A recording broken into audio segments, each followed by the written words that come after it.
Buenos días a todos, buenos días Santiago, buenas tardes Santiago, gracias por acceder a la invitación de dar la charla inaugural al taller de proyectos de la Universidad de Lima. Te agradezco mucho, la verdad, esa disposición y, como te lo he dicho siempre, esa voluntad que tienes y entusiasmo por contar un poco las cosas que tú vas aprendiendo.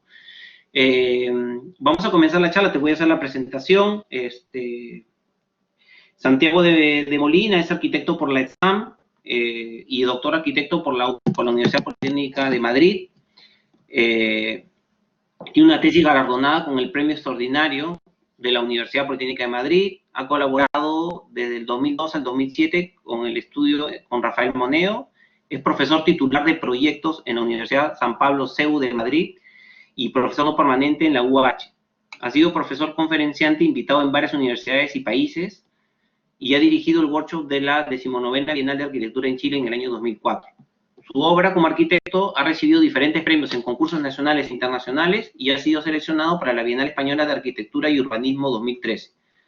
Su obra y escritos han sido publicados en numerosos medios especializados como El Croquis, La Arquitectura Viva, y ha publicado libros, los libros Hambre de Arquitectura, Arquitectos al Margen y Múltiples Estrategias de la Arquitectura, así como Collage y Arquitectura, que ha sido seleccionado a los premios FAT de Teoría y Crítica 2015.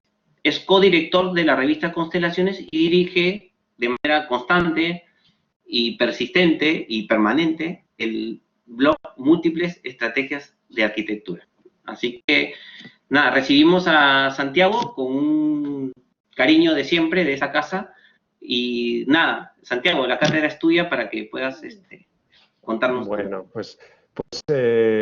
bueno, en primer lugar, agradecer a José del Carmen la invitación y a la Universidad de Lima. Es para mí un gusto estar.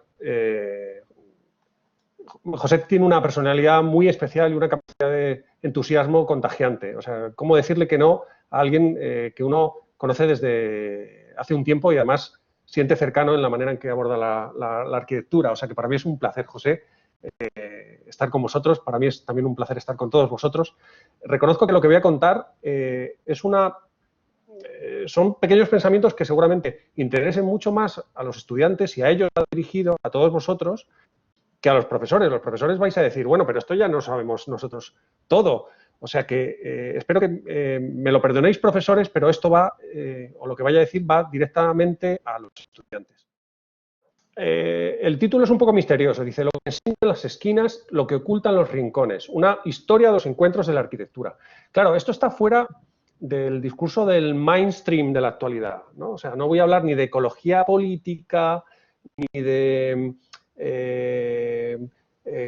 composición en términos, si queréis, tradicionales. O sea, ¿por qué creo que es importante hablar en este sentido de las esquinas y de los rincones? Pues porque, si os fijáis, es más que un elemento, es un signo de la arquitectura. Y esto tiene que ver con, de alguna manera, uno de los discursos que han estado imperantes o que han estado presentes en una de las últimas bienales de arquitectura, de manos de Renkulhas, que es esto que estáis viendo ahora. Renkulhas propuso en el año 2014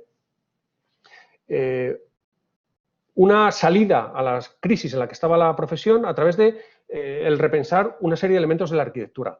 De las cosas más llamativas para mí es que en realidad son elementos que son válidos o son útiles, el techo, el suelo, la fachada, el balcón, el corredor o la chimenea, son elementos con una importantísima carga a nivel de vocabularios, sí, pero con muy poca carga a nivel sintáctico. Y sin embargo, los rincones y las esquinas son la primera situación en la que los elementos de la arquitectura se conectan. Para mí esto es una de las cosas más importantes y seguramente más trascendentes que hace que las esquinas y los rincones no hayan perdido, si queréis, vigencia. En realidad las esquinas, podemos hacer un rastreo de cuál es el significado de la palabra esquina y que tiene que ver mucho con, en realidad, el origen esquena del alemán tiene que ver con espina. O sea, es curioso o sorprendentemente, que en el vocabulario occidental y del germánico sobre todo, también tenga que ver con la condición estructural de los vertebrados. O sea, que de alguna manera una esquina tenga que ser a la vez estructura y tenga que ver con ese origen también de la palabra alemana que es skin, del germánico, que dice scina, que significa tibia o también alfiler, o sea, es una cosa aguda, afilada y a la vez estructural. Esto para mí es una cosa verdaderamente interesante que nos aporta el lenguaje. También tiene otras raíces, por supuesto. El vocabulario inglés, por ejemplo, cuando se refiere al corner, se refiere a un punto que se proyecta. O sea, desde el punto de vista del lenguaje, incluso en el latino, esta conexión entre corner y cornarium o cornu está relacionada también con el cuerno, ¿no? Que es en realidad también un símbolo de fuerza. Es una metáfora perfectamente actual relacionada de nuevo, con el punto fuerte del edificio. Si se fija, la tradición arquitectónica, desde el punto de vista de Alberti, por ejemplo, haciendo un breve repaso, para Alberti decía que, y dice en la reedificatoria exactamente, dice, además los ángulos, puesto que deben ser sumamente resistentes, hay que reforzarlos en todo el edificio con una estructura muy sólida. Y en efecto, si no me equivoco, cualquier ángulo equivale a la mitad del edificio, puesto que no se produce el deterioro de un solo, sino que conlleve el derrumbamiento de los dos flancos. Y si te paras a pensarlo, llegarás a la conclusión de que casi ningún edificio comenzó a venirse abajo por otra razón que no fuera la debilidad de algún ángulo. Así pues, por razón acostumbraron los antiguos a construir los ángulos de más espesor que las paredes y a hacer más firmes las alas de los muros y en los ángulos de los pórticos columnados. Por consiguiente, la solidez del ángulo se requiere no solo para que sirva de soporte al techo. En efecto, esto es labor de las columnas, mucho más que de los ángulos, sino también y en especial para mantener los muros en su sitio, para evitar que se aparten de la vertical, ni en un sentido ni en el otro. Luego, el ángulo estará construido por piedras durísimas y de una longitud tal que como especie de brazos y antebrazos penetren en la articulación de las paredes unidas y serán tan anchas en función del espesor del muro estas piedras que no será necesario ningún relleno interior. A mí esta cosa de Alberti me parece fascinante porque dice, en realidad los ángulos tienen una función estructural que evita el desgaste. Si lo pensamos en realidad cuando tenemos en la vida diaria una tarjeta de visita o un cuaderno donde se desgasta, ¿dónde es? Si os fijáis, es en los ángulos, es el sitio donde se roza con la cartera, o sea, Alberti es muy consciente de esto. Y bueno, Alberti y Palladio, cuando se enfrenta al problema también de hablar de las esquinas en sus tratados. Dice, Palladio dice también, o sea, refuerza sobre todo esta idea de que las esquinas son también como brazos que deben retener el edificio, ¿no? A mí esto siempre me ha parecido fascinante. Y me ha parecido fascinante porque en realidad tiene que ver mucho también con cómo la arquitectura ha entendido el problema de la esquina. El problema de la esquina en la arquitectura lo habéis estudiado y si no, los jóvenes todavía no, pero los más mayores en la carrera seguramente ya estáis hartos de escucharlo. Es un problema semejante a este que estáis viendo en la pantalla. Claro, cuando salen los órdenes y las columnas guardan una distancia semejante, claro que lo que pasa con los triglifos es que, si os fijáis, deben conservar una distancia semejante. Pero ¿qué pasa? Claro, cuando llegas a la esquina, el arquitrabe se detiene desde tiempo. Es decir, sujeta mal la esquina. ¿Qué se puede hacer con esto? Claro, o sea, estructuralmente esta esquina es muy frágil. Lo que tradicionalmente ha hecho la arquitectura es soluciones de este orden. Dices, bueno, claro, para que el arquitrabe, que es toda esta pieza que está sujetando, como sabéis, sirve de dintel a las columnas, funcione bien en el último punto, lo que vamos a hacer es separar el último triglifo. Pero claro, esto es una chapuza. Una chapuza que, desde luego, en la arquitectura clásica no se ha permitido. Bueno, pues vamos a intentar resolverlo. Y lo que se ha hecho es esta solución. Una solución de, bueno, vamos a hacer un triglifo, que son estas piezas de aquí arriba, un poquito más grueso, ¿no? Vamos a hacer que esta pieza sea un poquito distinta. Bueno, como podéis ver también es una auténtica chapuza. No hay una solución buena para esta solución. Bueno, esta no está tan mal. ¿Qué pasaría entonces si en vez de separar más el triglifo, reducimos el tamaño de la columna en el ángulo. Y esta es la solución en realidad que adopta la arquitectura griega en relación a la esquina. Con eso se consigue además varias cosas. Que la esquina no le pasa aire justo en esa visión a 45 grados y parece que la esquina está más protegida. Vais a encontraros muchos profesores en la carrera que digan, bueno, es que también con eso se produce una corrección visual al problema de la esquina. Y es cierto, también se produce. Pero esta es la solución, efectivamente, que hacen los griegos y que podéis ver en el Partenón o podéis ver en tantos y tantos templos griegos. A los romanos esta solución no les parece la más fina. Y lo que hacen es esta otra solución, fijaos. Continúan el arquitrabe, paran el triglifo, continúan el arquitrabe y dejan que el triglifo no se encuentre en la esquina. Esta es en realidad, como digo, la solución romana, que es una solución tratadísticamente muy aceptada, pero que resulta casi invisible. O sea, soy muy consciente que esto puede parecer un problema de historia de la arquitectura, pero en realidad esto es un problema que se arrastra y se arrastra sin fin y trasladado hasta, bueno, a ninguno de estos señores, por supuesto, les importa mucho este problema de cómo se acaba una esquina, ¿no? O sea, cuando uno va a Machu Picchu, pero también cuando uno va a Atenas, a Grecia, se encuentra con esta situación en la que todo el mundo está de espaldas. Curiosamente, a este increíble pasado que es la arquitectura histórica. Nadie se detiene, salvo vosotros, que sois arquitectos en potencia, y iríais seguramente con el cuaderno a dibujar, ¿no? Bueno, esta es la situación en la que todo es ciego a este tipo de problemas. Sin embargo, la arquitectura tiene presente y lo ha tenido en la historia este tipo de problemas porque son trascendentes para el quehacer del arquitecto. Fijaos si lo tiene presente que un arquitecto del siglo, pues eso, XIX como Schinkel, está haciendo una arquitectura histórica, pero se enfrenta a los mismos problemas. Dice, ¿qué hay que hacer en una esquina para que el edificio no parezca frágil? Y la solución de Schinkel es ni más ni menos que esto. Dices, bueno, coloca una especie de... Es un templo in antis, o sea, con dos paredes que se prolongan, por así decirlo, al frente, y vamos a hacer que la esquina sea fuerte, ¿no? Esta es la solución. Bueno, mantenemos las distancias. Efectivamente, aquí no tiene el problema de los triglifos, porque es un orden que no es dórico, sino que es un orden jónico.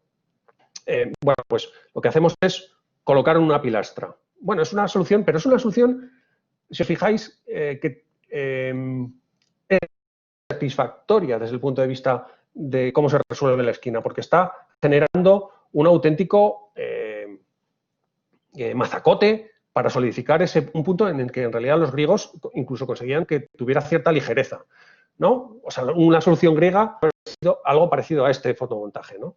Si os fijáis, se ha sustituido esta pilastra gorda masiva y ese muro detrás por algo de aire. Esto cambia mucho el carácter del edificio.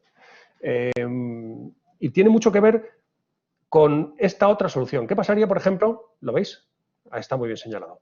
Pero claro, tiene un problema. Claro, el capitel, cuando llega a una esquina en un templo que tiene el orden jónico en la esquina, como pasa en el Erechtheion, dobla la punta, ¿no? Porque claro, es feo que de alguna manera no quede recto y no resuelva los lados, cosa que Schinkel, por supuesto, no hace. O sea, Schinkel simplemente acorta las distancias, como veis, y resuelve esta distancia. Pero claro, ¿qué pasaría si entre lo voy a dibujar, si entre una columna y otra nos dedicáramos a hacer esta corrección que hacen los griegos, de disminuir la distancia? ¿Veis este espacio intermedio? Bueno, en realidad, ¿qué pasaría si la reducimos? Pues en realidad se entiende que esta sería la solución casi más clásica, pero cambiaría muchísimo el carácter del edificio, ¿no? Convertiría un edificio que es completamente frontal en un tipo de templo que no era precisamente lo que Schinkel estaba deseando. Todo esto lo estoy contando en realidad para que veáis que es un problema que sigue siendo persistente.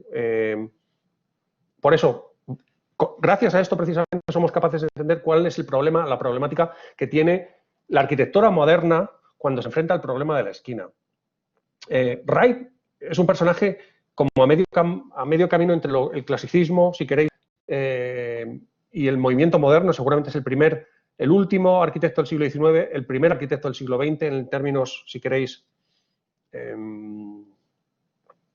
de modernidad, por así decirlo, y hace este gran invento, este gran descubrimiento, que es lo que él llama la corner window. Él dice que es, en realidad, el entender que cómo se encuentran dos paredes de una caja habla del modo en que esa caja se sujeta, ¿no? O sea, veíamos que a través de los clásicos que las esquinas tienen que estar reforzadas porque es el punto frágil del edificio. Pero claro, cuando resultan materiales como el hormigón o el vidrio y las paredes dejan de ser portantes, por así decirlo, dejan de sustentar el edificio, la cubierta, entonces el vidrio puede convertirse en el material de la esquina.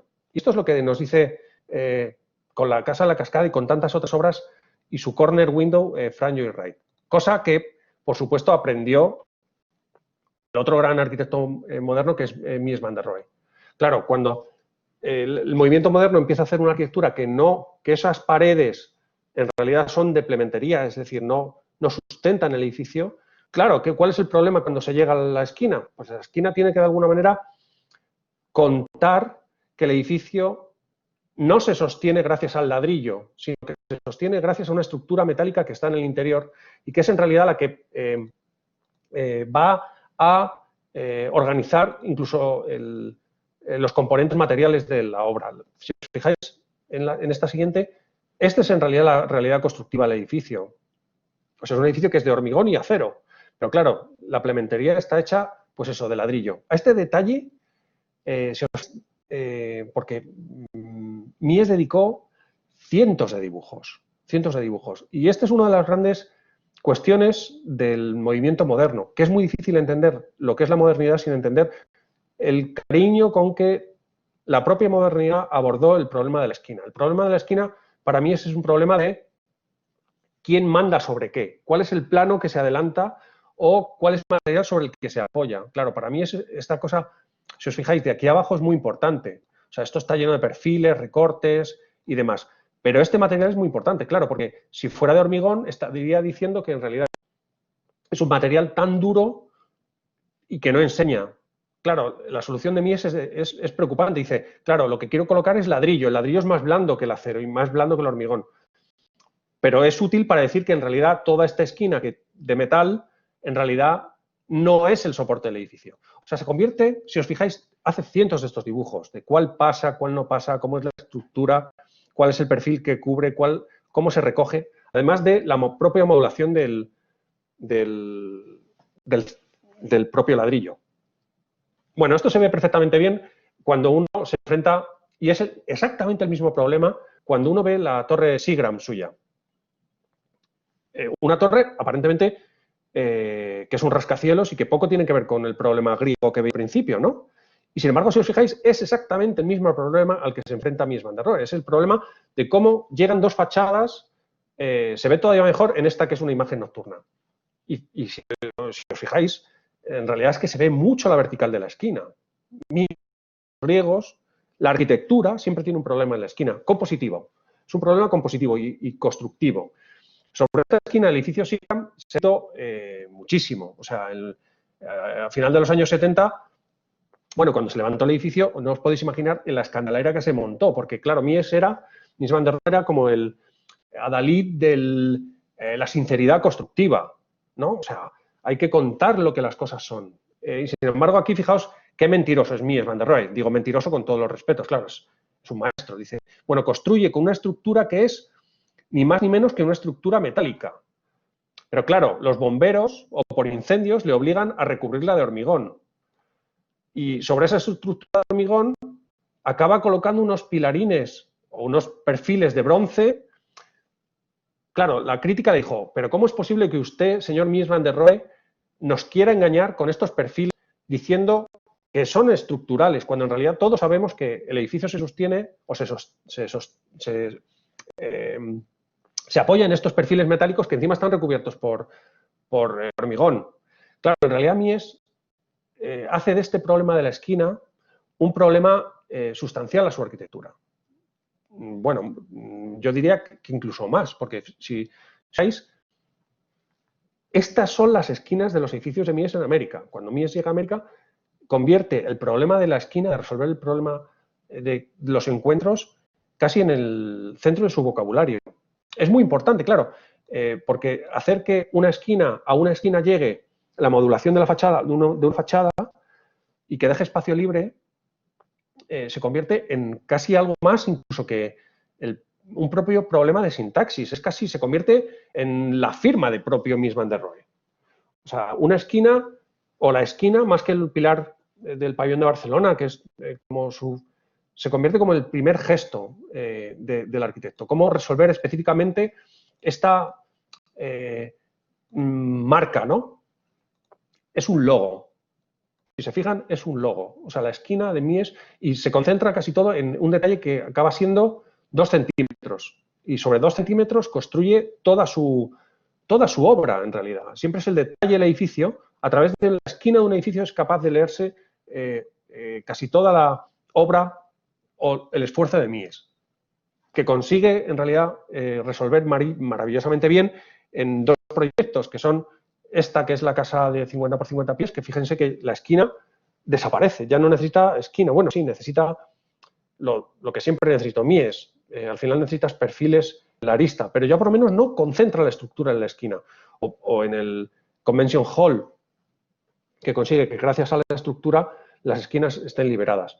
Pero creo que donde mejor lo consiguió, donde más directamente lo consiguió, fue precisamente en un proyecto que no vio acabar, que es la Galería Nacional de Berlín, y que en la que murió antes de, como digo, antes de ver acabada. Y aquí veis en qué consiste, que es en realidad sobre 8 pilares metálicos una losa que acaba flotando, y esta imagen interior es casi lo que le hubiera gustado a Mies durante toda su carrera, ¿no? Una especie de esquina sin ninguna materia, ni siquiera sin la necesidad que tiene o se tenía en ese momento de la silicona, ¿no? ¿Qué ha pasado entonces? O sea, una vez que se consigue liberar la esquina y se vacía, la esquina se vuelve un elemento, en la esquina en el movimiento moderno se vuelve un elemento completamente popular. La esquina vaciada de dialéctica, de todo el aparataje y toda esta cosa que traía desde los griegos, se vuelve a rellenar de nada. Bueno, sí, de anuncios de publicidad. Esta es la casa de John Lautner en Los Ángeles, ¿no? En la esquina acabas colocando la modelo o el personaje o todo el mundo que va a la casa de Lautner, al final acaba siendo retratado en la esquina.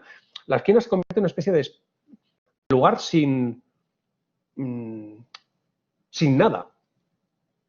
Y acaba dando pues, situaciones tan interesantes o curiosas como estas. Claro, o Megan Fox como tirada en la esquina, o sea, parece que ha dado un ataque de apoplejía a la pobre, ¿no? Tristemente, la arquitectura moderna y la dialéctica de este lenguaje, desde luego, tan de Mies van der Rohe, pero también vamos a ver de otros modernos, acaba dejando de lado una de las problemáticas más importantes, y es que detrás de cada esquina en arquitectura siempre hay un rincón.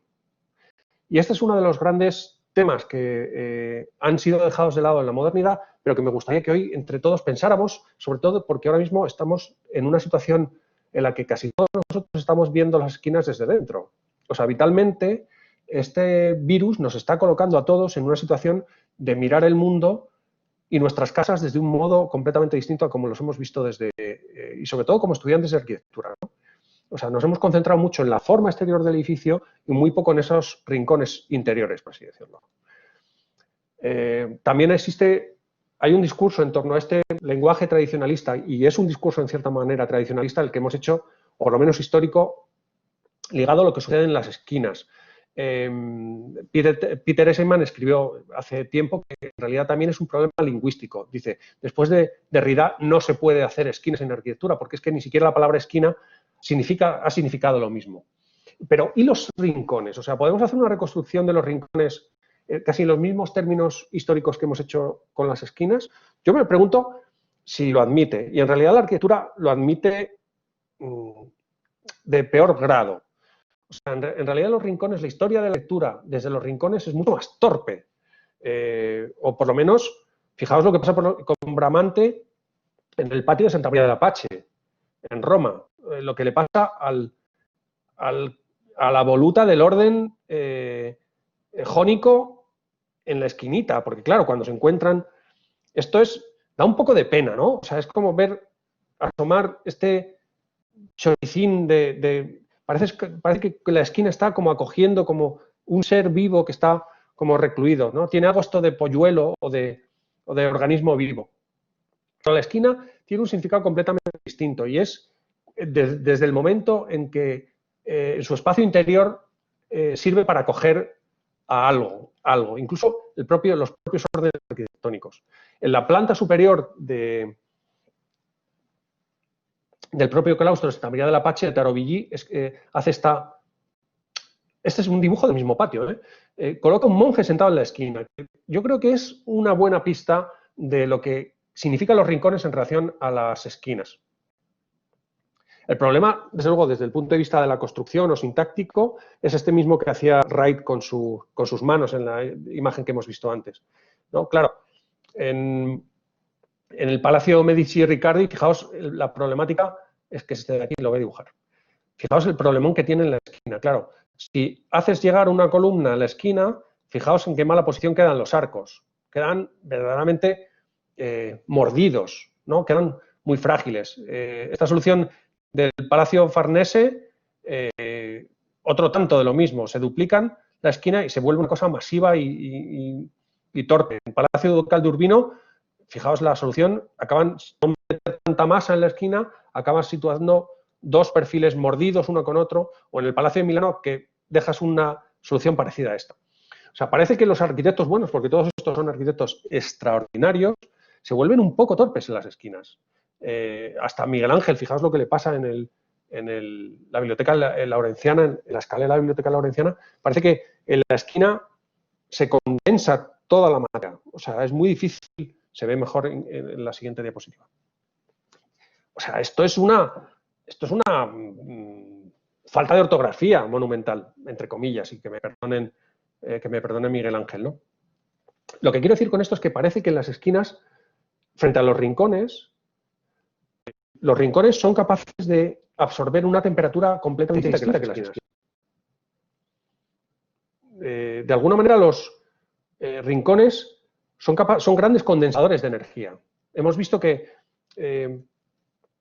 tienen una incluso temperatura no es afilada, como sucede con las esquinas, ¿no?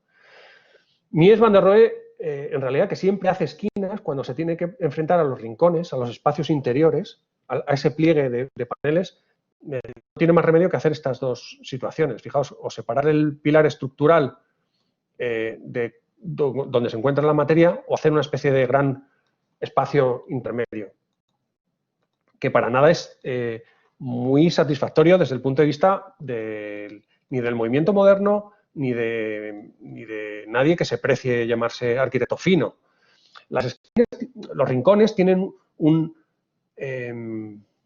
larga tradición también, incluso desde el punto de vista del arte. O sea, Malevich, por ejemplo, coloca el cuadrado negro en un rincón y ahí resuenan muchas cosas de los altares que la tradición rusa coloca en sus salones, justo precisamente en esos sitios, en las esquinas, ¿no? Es un sitio sagrado, es una especie de nicho.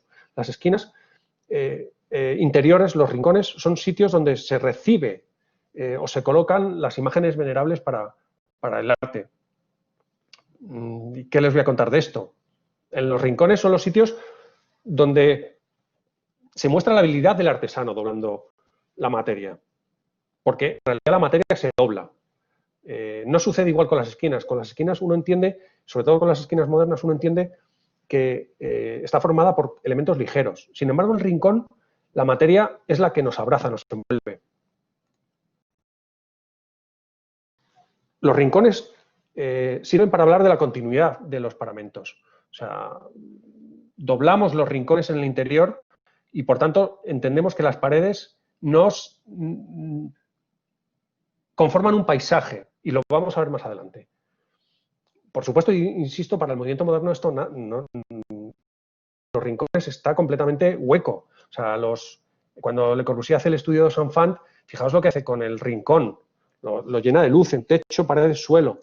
Y solo, pero es suficientemente inteligente o sensible como para entender que cuando uno abre de esta manera un hueco, al otro lado tiene que generar una cueva o un sitio donde uno pueda estar efectivamente con la sensación de resguardo que es necesaria casi en cada una de las paredes. Tiene que estar equilibrado. El propio Mies van der Rohe, con el pabellón de Barcelona, que esta es la planta, si os fijáis, ¿alguien es capaz de contar cuántos rincones tiene el pabellón de Barcelona? O sea, porque esquinas tiene bastantes, pero ¿cuántos rincones tiene? Yo creo que es una pregunta clave para entender la situación en la que se encuentra desde el punto de vista de la sensación de la protección de la arquitectura todo el movimiento moderno. En realidad el movimiento moderno, y el pabellón de Barcelona es un ejemplo fantástico para verlo, está hecho de reflejos, de cristal, de simetrías. A los rincones no se puede llegar porque están o bien ocupados por agua o bien están ocupados por estatuas o por agua. O sea, los rincones no son ocupables en la arquitectura del movimiento moderno. La gente que ocupa esta arquitectura es unas personas que se sienten en sillones o ocupan el espacio de una manera sobreexpuesta. Claro, ¿quién es capaz de entender la mala prensa que tienen hoy en día los rincones? Cuando efectivamente incluso ¿quién puede tener aprecio a los rincones cuando mandamos castigados a la gente al rincón de pensar? Utilizamos los rincones como un sitio de castigo cuando nos permiten encontrarnos con la arquitectura de una manera distinta. Yo creo que eso es una de las grandes cuestiones que están hoy más, yo creo desde mi punto de vista, que están más presentes que nunca en la arquitectura, ¿no? Porque en realidad el rincón es un sitio muy especial porque es donde se encuentra la arquitectura con el cuerpo. O sea, en los rincones tocamos el gotelé o el papel pintado o las fisuras o nos encontramos con un tiempo de la habitación distinto. O sea, en los rincones se deposita las migas de pan o las pelusas de las habitaciones. Nuestro cuerpo en el rincón se siente protegido. Y en ese sentido creo que es especialmente significativo lo poco que hemos prestado los arquitectos atención a los rincones como espacios existenciales de la arquitectura. Bueno, por supuesto, si los arquitectos no hemos prestado mucha atención a los rincones, ya ha habido quien sí se la ha dedicado. Bueno, a ustedes no les ha llegado todavía, me parece que IKEA estaba a punto de poner un IKEA en Lima, en Santiago, pero la pandemia les ha evitado el problema de tener IKEA allá, pero seguramente la empresa que más atención ha prestado a los rincones en lo que va del siglo XX ha sido la empresa de mobiliario sueca IKEA. IKEA, por si no han tenido la fortuna de visitar una de estas tiendas, esta es la imagen que ofrecen, ¿no? Todo el mundo que entra en IKEA parece que le meten en un laberinto, pero curiosamente, y aunque la planta de IKEA que nos ofrecen sus tiendas tiene pinta de esto, lo que intentan es hacernos pasar por un laberinto constante, en realidad lo más interesante de las tiendas de IKEA es que no están construidas con pasillos, sino que están construidas con rincones. Y yo creo que esto es una de las cosas más trascendentes que puede sacar en claro un arquitecto cuando piensa quién se dedica a los rincones o qué cualidades tienen. En realidad los rincones son la esencia de las habitaciones, porque a través de los rincones, como bien sabe IKEA, se generan distintas situaciones concretas del habitar. Incluso te venden rincones sueltos. Curiosamente, IKEA no tiene rincones cerrados, porque claro, uno no podría sentirse a gusto viendo que otros están contemplándote dentro de una habitación cerrada. O sea, IKEA te deja utilizar sus rincones a modo de simulacro de compra, para que luego tú compres la parte de rincón que tú quieras, ¿no? Pero yo creo que esto es una de las cosas importantes, porque la arquitectura moderna no supo resolver este gran problema de los espacios vacíos de los rincones.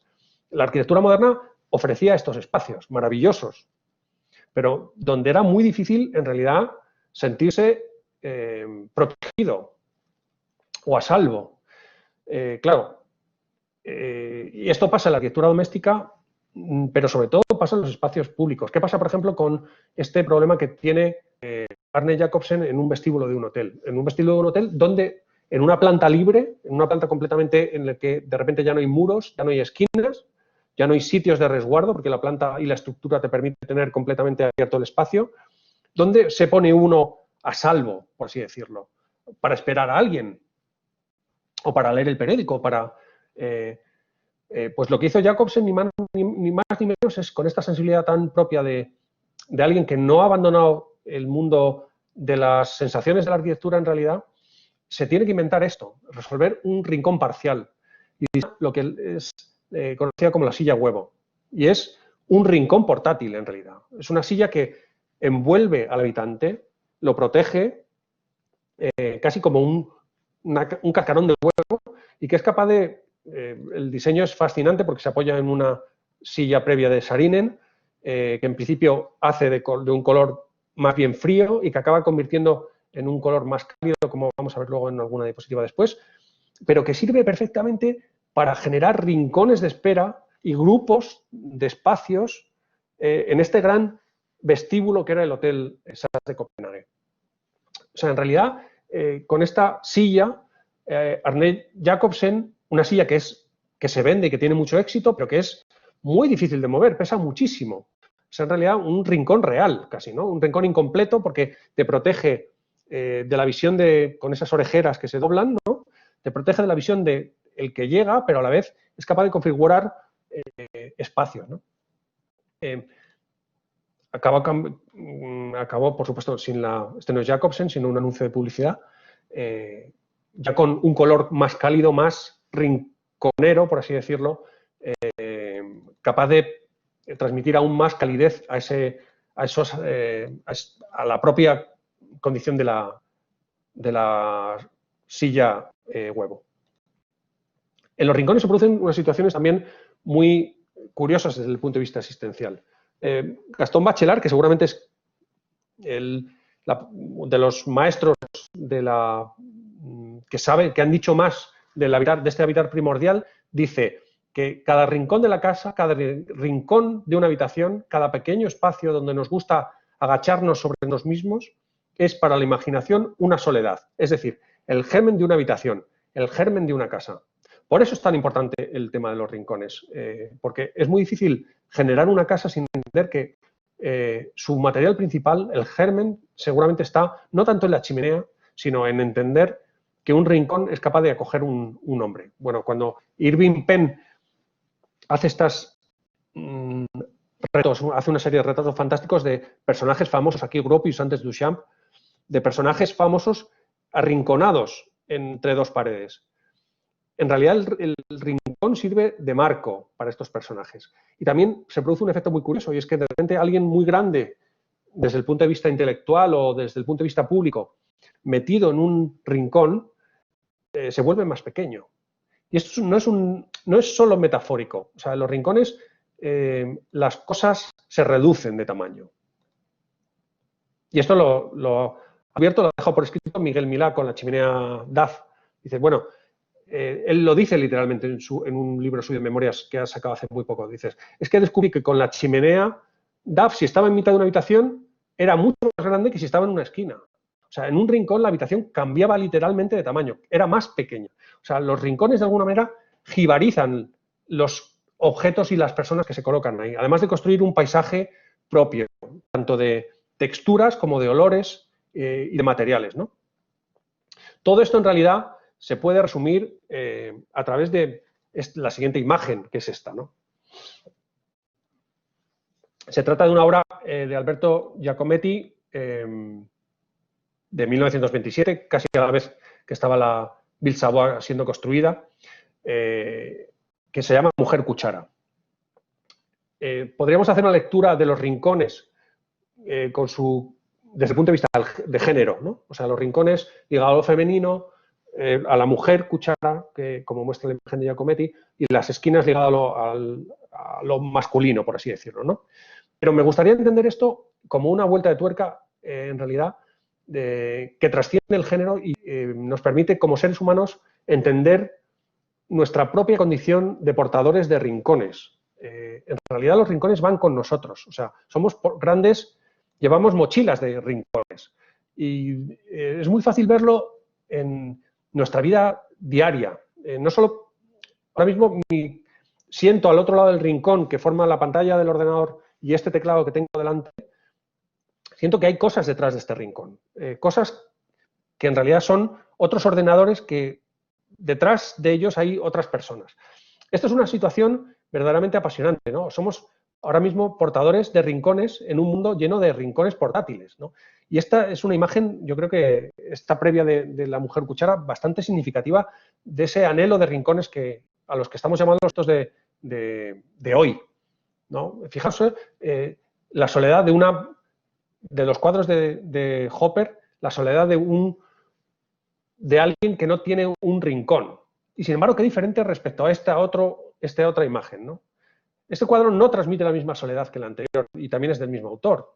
Y fijaos que Edward Hopper siempre está trabajando con esta situación de la soledad, ¿no? Las personas solas, el sentirse como excluido socialmente. Sin embargo, desde el momento que esta persona está abriendo un libro, una revista, se está generando una especie de gran rincón. En realidad los libros, en realidad el estudiolo de Antonello de Messina, con su Jerónimo, transmite una sensación, es un espacio abierto, está dentro de un estudiolo, efectivamente este personaje, pero sobre todo transmite la concentración gracias a que está ocupando esta cosa del libro abierto, en realidad es un rincón también.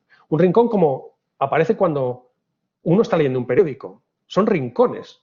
Y son rincones y son tan necesarios y tan anhelados como en realidad cuando nos colocamos unas gafas de sol, que somos capaces de aislarnos incluso en mitad del metro.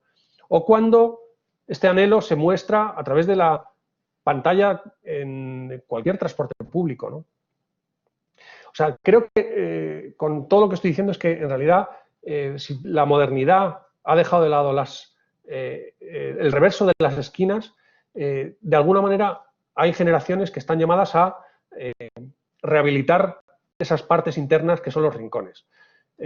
Tal vez incluso de inventarse una arquitectura que sea modo avión para aislarse de ese exceso de exhibición que suponen las esquinas. Y por eso me animo sé que está ahora mismo formada esta hermandad del rinconismo por un solo miembro, me temo que soy yo, pero me gustaría contaros, o por lo menos poner en público un manifiesto rinconista para la rehabilitación del rincón en arquitectura. Ahora mismo que las esquinas tienen cantidad de fanáticos y de fans, pero los rincones están un poco abandonados. Por eso me gustaría compartir con vosotros un manifiesto de los amantes de los rincones, de los cuales yo me declaro el primer entusiasta. Y de un fantasma recorre el fantasma del rinconismo. El rincón es el comienzo de toda sociedad cohesionada y es su núcleo radiante. Nosotros queremos cantar el amor a los rincones, el hábito de la soledad y la concentración. Afirmamos que el esplendor del mundo se ha enriquecido con una belleza nueva, el rincón nómada. Protegeremos y veneraremos los rincones, y a quienes los llevan consigo, y los cultivan, porque son los auténticos héroes de la oscuridad cotidiana y de la arquitectura del futuro. Cantamos a Oteiza, al modo avión, a los niños escondidos bajo una manta, a San Andrea del Quirinale, al sillón orejero, a la de sol, a las personas que dan abrazos y a la piazza del Campidoglio. Queremos alabar al ser humano que tiene un rincón, cuyo ángulo recoge la tierra entera y la proyecta al universo. Claro, solo me queda preguntar quién se apunta. Bueno, eso es todo lo que tenía que contaros. Espero que os haya interesado. No he abusado, me parece, más tiempo del debido. O sea que agradeceros mucho la atención a todos y quedo a vuestra disposición por si alguien quiere apuntarse al rinconismo como movimiento naciente. Desde luego yo creo que tiene más ahora mismo por desarrollarse desde el punto de vista de la arquitectura en términos de... bueno, gracias por los aplausos virtuales, os lo agradezco mucho. Bueno, en términos de rincones que de esquinas. Ahora mismo las esquinas nos han estado mareando con esta sobreexterioridad de la arquitectura y bueno, y por eso era este alegato. En fin, muchas gracias por vuestra atención. Espero no haberos dormido en exceso esta mañana. Santiago, muchísimas gracias por tu siempre brillante punto de vista y tu manejo de esa cultura infinita que tienes y de esa búsqueda incansable de ir a la fuente, de traernos imágenes que normalmente no se encuentran así nomás en los libros.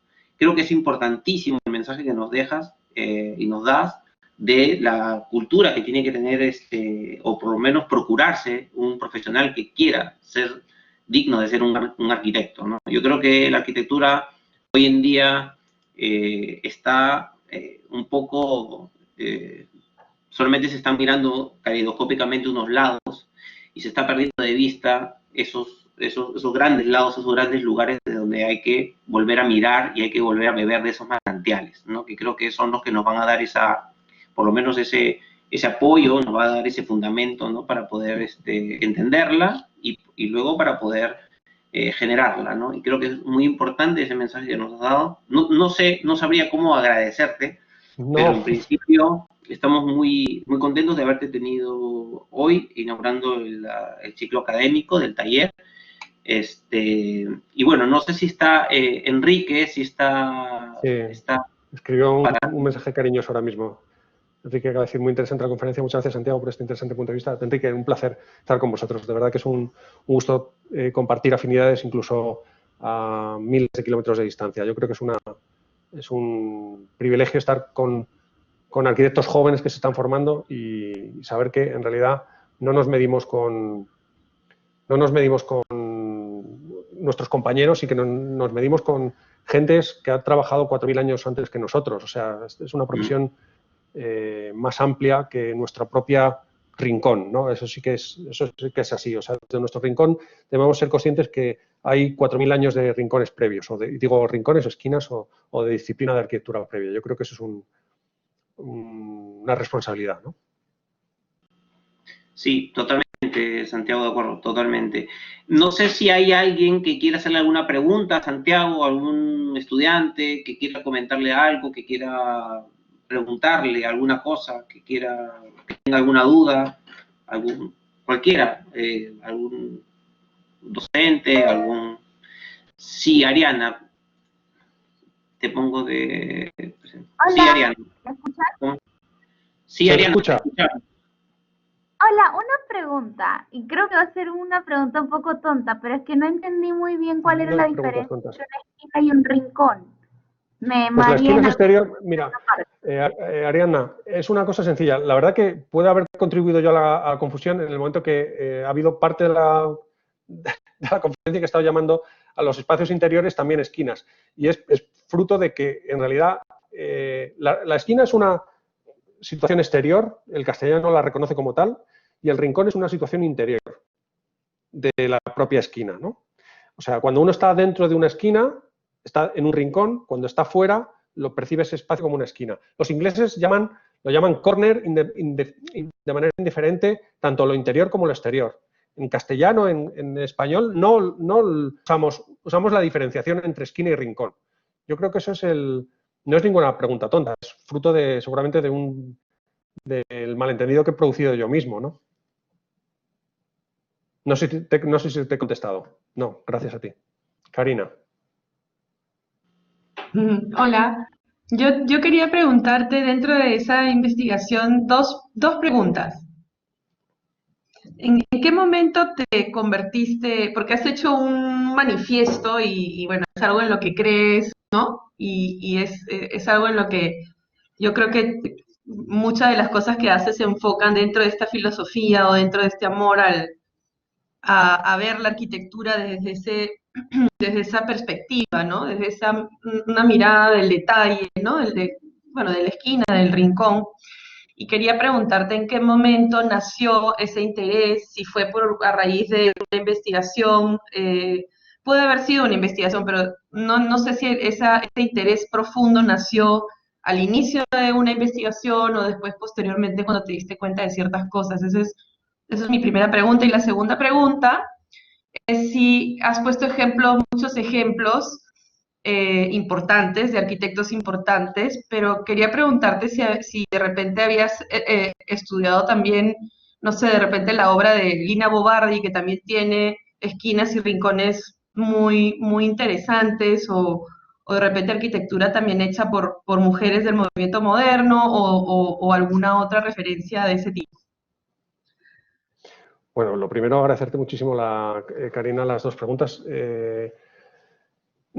A ver, el manifiesto es un manifiesto, es un manifiesto, si os fijáis, con muchísimas frases prestadas de los manifiestos del siglo XX. O sea, es un manifiesto, el rinconismo no se puede permitir el lujo de inventarse un manifiesto como tal. O sea, es mucho más modesto. O sea, y todas las palabras, si os fijáis, son prestadas de otros manifiestos. O sea, el primero es del manifiesto comunista.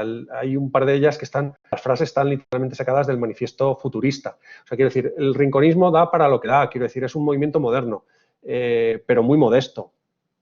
En este sentido, no puede aspirar a más que como de vivir un poco modestamente. No estamos en una época de grandes manifiestos, pero sí, de alguna manera, de reclamar cosas.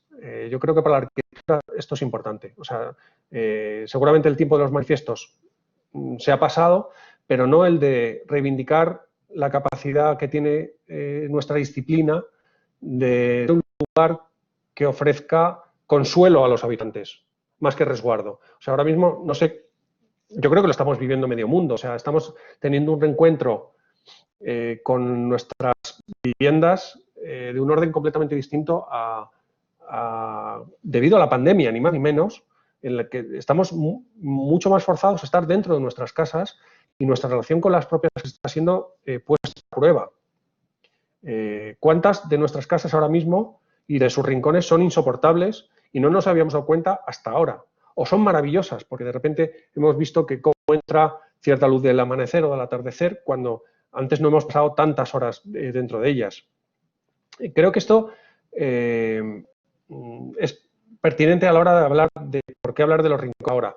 Reconozco también que esto está enmarcado dentro de un y respondo de alguna manera también como más exhibiendo mis propios intereses, está enmarcado dentro de una investigación más amplia que tiene como centro el habitar cotidiano.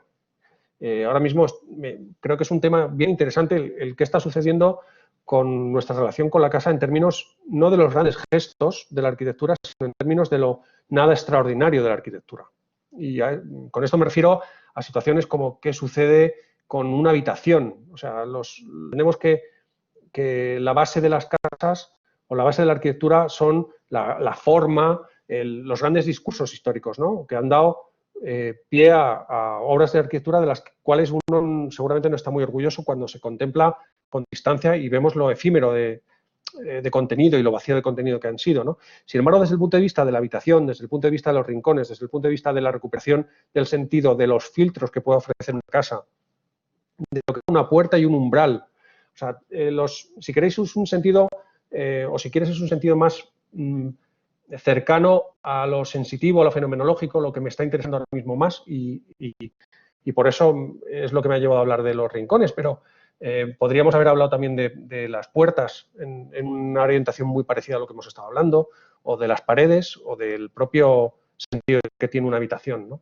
Eso es en relación a la primera de tus cuestiones. Otra es, claro, Lina Bo Bardi es un ejemplo para tantas cosas, o sea, incluso la manera de abordar la sensibilidad de cómo se proyecta, que es seguramente su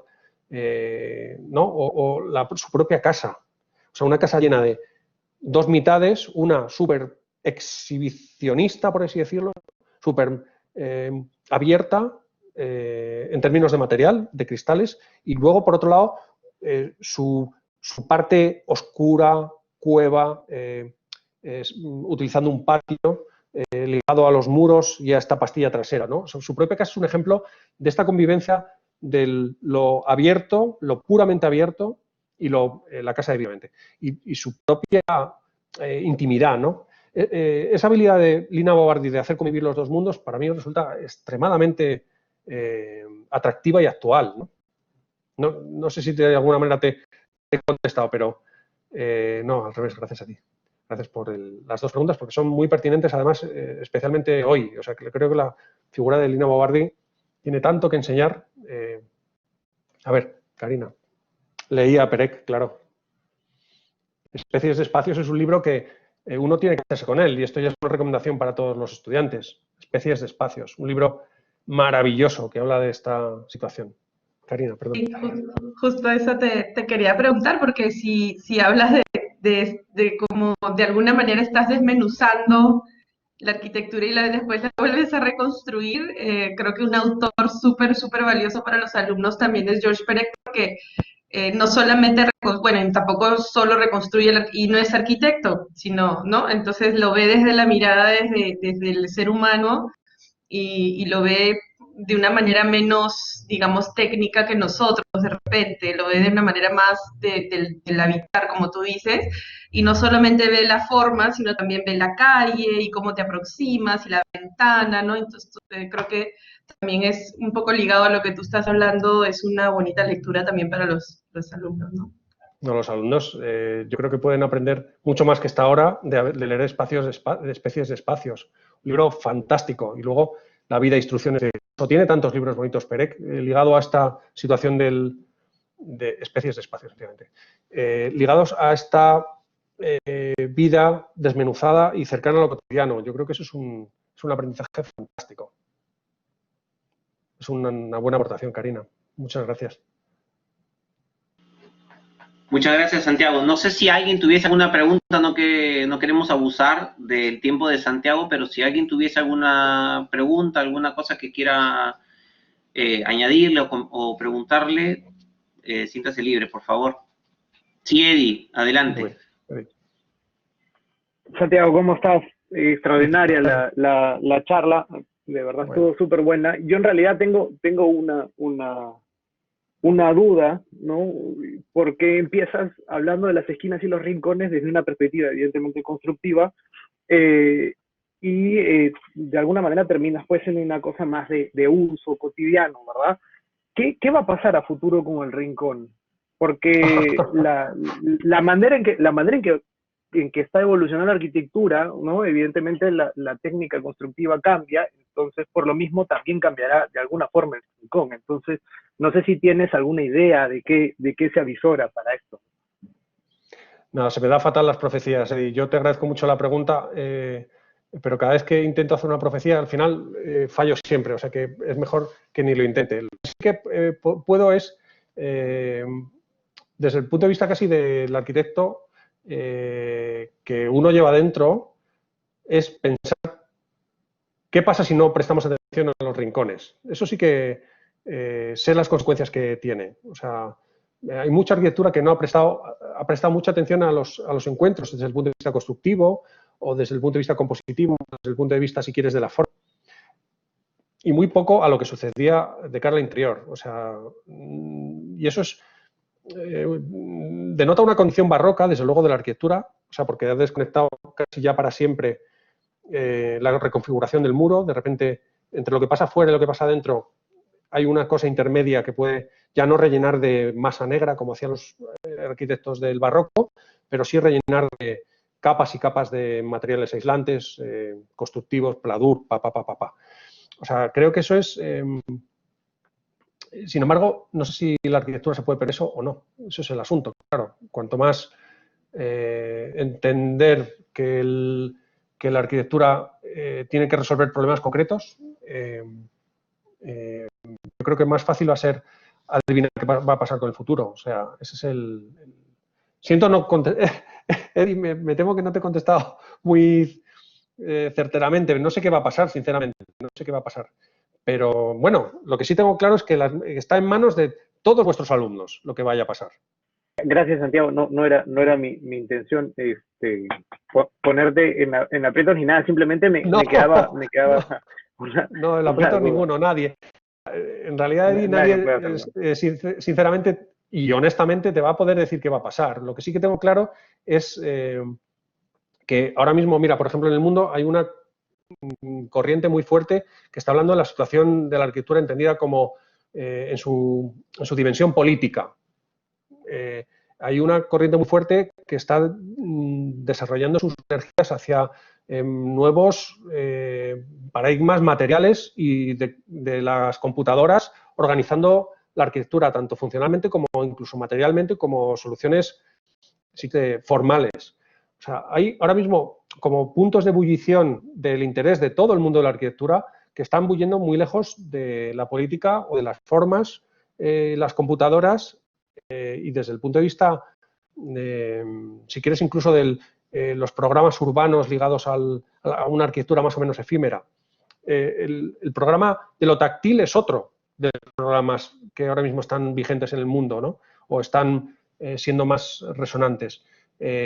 Seguramente los rincones están cerca de esa situación intermedia entre lo táctil y la condición política. Yo creo que se mueve en una situación, la cotidianidad, sin embargo, es ajena, o por lo menos está más alejada de las soluciones formales artesanales.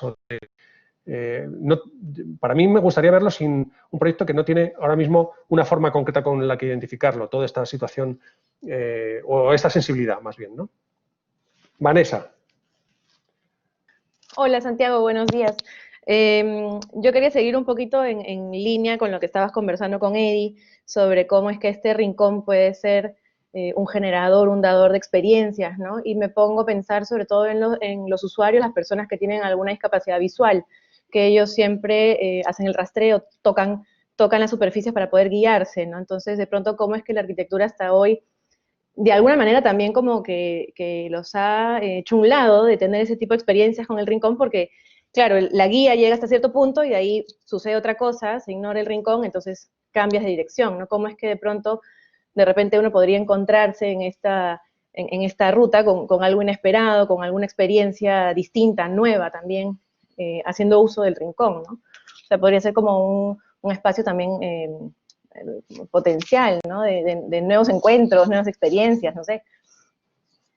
Sí, yo completando esto que estás diciendo, Vanessa, agradezco mucho tu comentario, porque es que, claro, no sé exactamente cómo lo han vivido, pero nosotros en España hemos tenido que vivir un confinamiento de no poder salir de casa.